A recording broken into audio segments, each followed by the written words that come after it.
Assalamualaikum warahmatullahi wabarakatuh. Perkenalkan, nama saya Ikhwan Darustam, asal dari Simelu. Prodi saya budidaya ikan B, NIT 191130108. Saya sekarang sedang berkuliah, yaitu di Politeknik Kelautan dan Perikanan Aceh yang bertempat di Desa Ladong, Kecamatan Aceh Besar. Motivasi saya untuk masuk ke Politeknik Kelautan dan Perikanan Aceh adalah untuk memajukan kesejahteraan umum, khususnya bagi para nelayan atau pelaku perikanan yang ada di Simelu. Karena di Simelu faktor perikanannya sangatlah baik dan bagus, karena belum adanya tercemar atas bahan kimia atau terkontaminasi bahan zat yang berbahaya baik dari alam ataupun dari manusia. Sekarang kita akan memasuki yaitu judul mata kuliah dasar-dasar penyuluhan.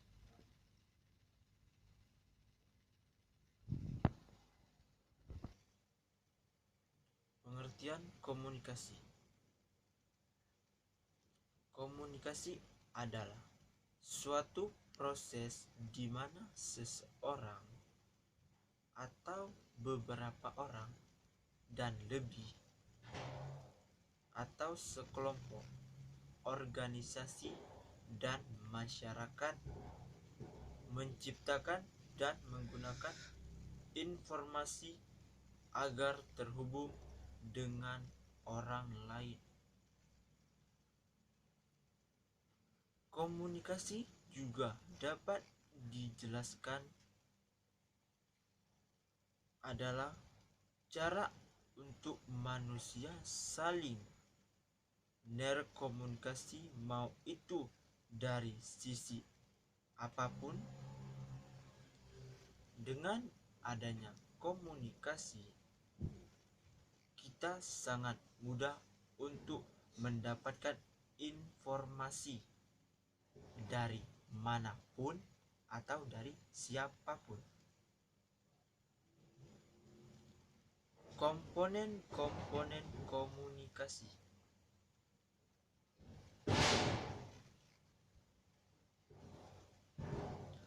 Komunikasi yang efektif adalah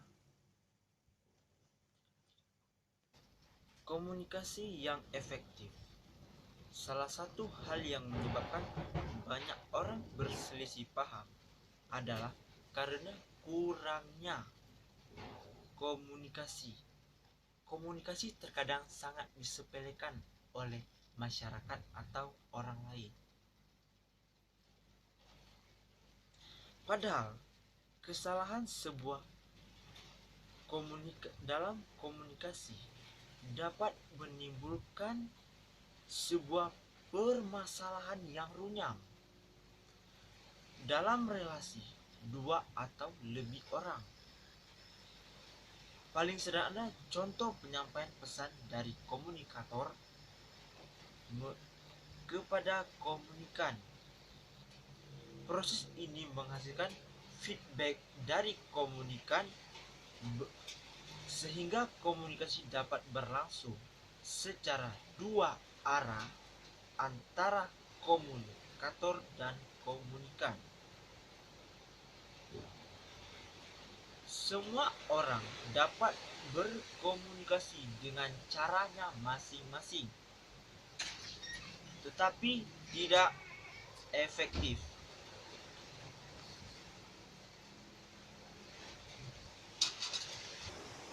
Lalu, apa itu komunikasi yang efektif? Komunikasi yang efektif dapat dipahami sebagai komunikasi yang mampu menghasilkan perubahan sikap attitude change pada orang lain. Perubahan sikap ini biasanya terlihat pada proses maupun masa pasca komunikasi. Komunikasi yang efektif biasanya memiliki tujuan untuk memudahkan orang lain dalam memahami pesan yang disampaikan oleh seseorang, pemberi pesan atau komunikator. Selain itu, komunikasi yang efektif juga bertujuan supaya informasi yang disampaikan dapat menimbulkan feedback dari si penerima kepada kita atau komunikan. Karena alasan-alasan tersebut, maka proses komunikasi yang efektif haruslah dilakukan dengan cara menggunakan bahasa yang jelas dan dapat dipahami orang lain dan mudah dimengerti orang lain.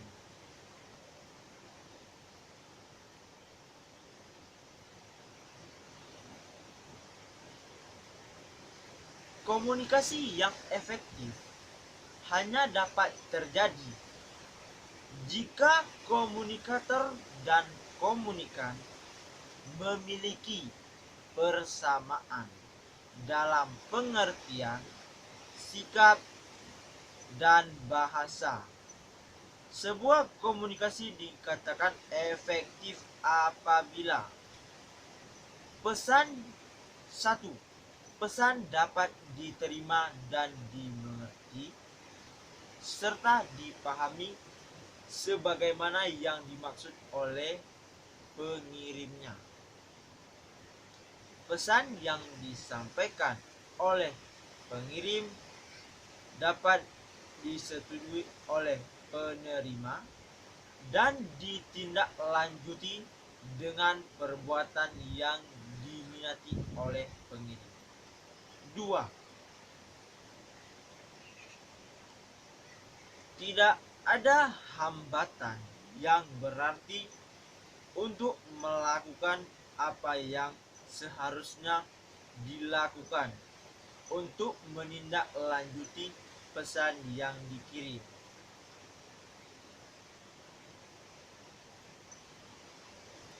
Unsur-unsur komunikasi efektif. Untuk menciptakan sebuah komunikasi yang efektif, maka sebuah proses komunikasi harus mengandung unsur-unsur komunikasi. Unsur-unsur komunikasi setidaknya harus terdiri dari 6 hal, yaitu yang pertama, sumber, yang kedua, komunikator, yang ketiga, pesan, yang keempat, channel, yang kelima, komunikasi itu sendiri, dan yang terakhir adalah efeknya.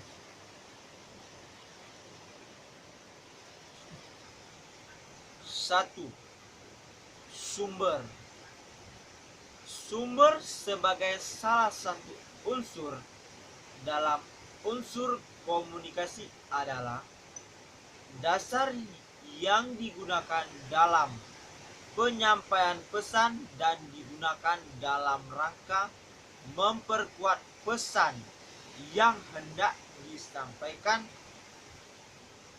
Sumber sebagai salah satu unsur unsur komunikasi dapat berwujud dalam berbagai bentuknya. Sumber dapat berupa orang, lembaga, buku, dokumen, dan lain sebagainya. Komunikator. Komunikator sebagai salah satu unsur dari unsur-unsur komunikasi dapat dipahami sebagai orang yang membawa dan menyampaikan pesan. Dalam komunikasi, komunikator memiliki peran yang sangat penting untuk menentukan keberhasilan dalam memahami komunikan atau penerima pesan. Komunikator harus memiliki keterampilan untuk memilih sasaran dan menentukan tanggapan yang hendak dicapai.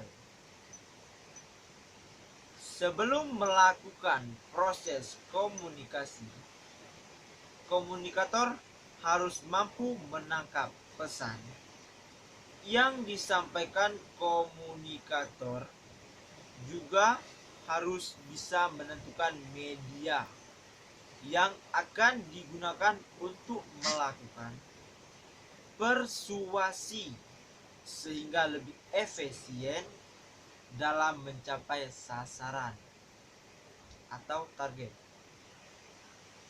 3. Pesan. Unsur-unsur komunikasi yang ketiga adalah pesan.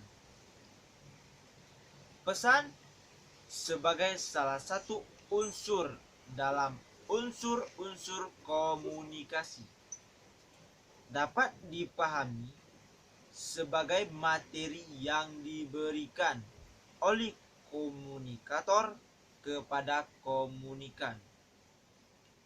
Pesan dapat disampaikan oleh komunikator dalam berbagai cara, misalkan melalui kata-kata, nada suara, hingga gerak tubuh dan ekspresi wajahnya.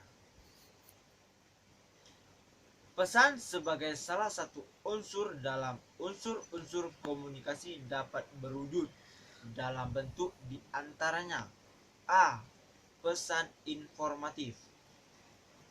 Pesan informatif memberikan keterangan-keterangan atau fakta-fakta yang menuntun komunikan untuk mengambil keputusan. B. Pesan persuasif. Pesan persuasif adalah pesan yang berisikan bujukan yang bertujuan untuk memberikan perubahan sikap komunikan.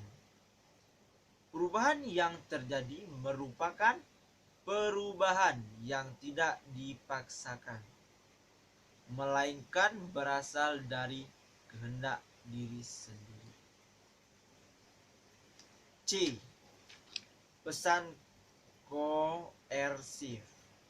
Pesan koersif adalah kebalikan dari pesan persuasif.